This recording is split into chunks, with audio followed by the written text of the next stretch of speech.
I just want to thank Lin-Manuel for using his voice to tell a story that needs to be told here in Congress, a story of a beautiful place that is part of our country, that American citizens are suffering. And I'm so grateful that he's willing to use his prominence, his reach, to tell that story to all of us here who have to respond to this crisis. I want to also thank my colleagues who are standing here with me, Senator Schumer, who obviously cares deeply about this issue and is going to make a difference in making sure we resolve this crisis. I want to thank Senator Warren, who is our leading expert in bankruptcy in the U.S. Senate today, and the fact that she is taking on a significant leadership role to make a difference here makes a huge difference.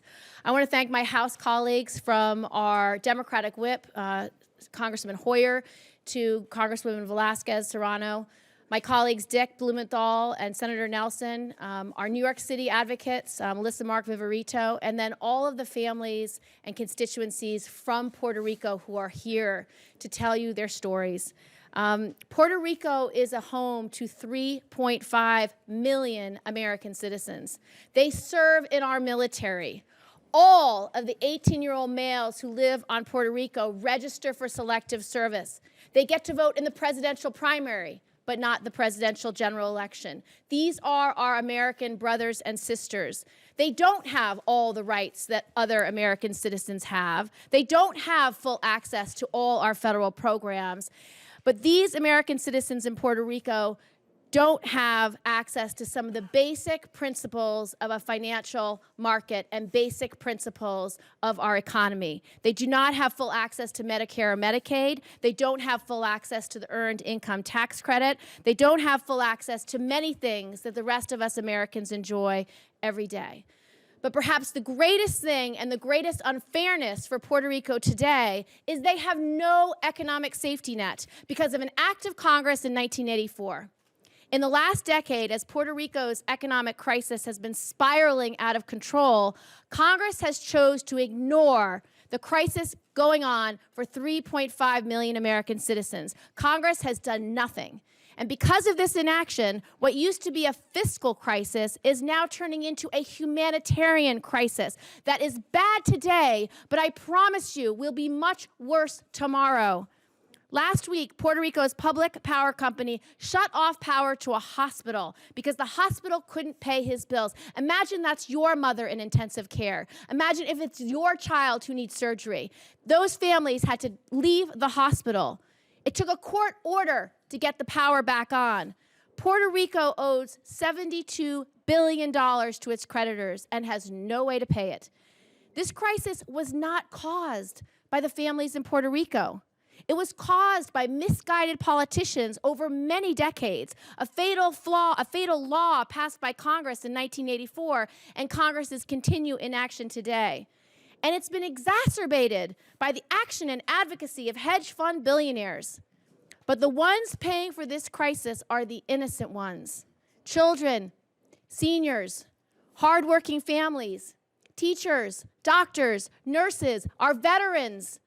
They are the ones bearing the burden of a collapsing economy. For parents, more than 150 schools have shut down. What are you going to do if your child is not in school? What are you going to do? Are you able to go to work? Are you able to pay your bills? Probably not.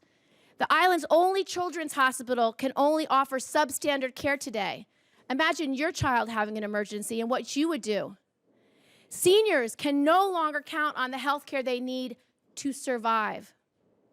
First responders cannot even afford to fuel the vehicles they need to do their job, for police cars, for fire trucks.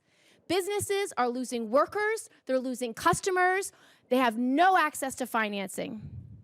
Americans are suffering, and it's simply unacceptable. Congress has to act, and we have to come together to stop this economic crisis from turning into a dangerous, expensive, and tragic humanitarian disaster. So today, we are introducing legislation that would give Puerto Rico and all American citizens a way out of this crisis. We need to give Puerto Rico basic bankruptcy protection. This is the necessary first step if we want to prevent a full-blown collapse.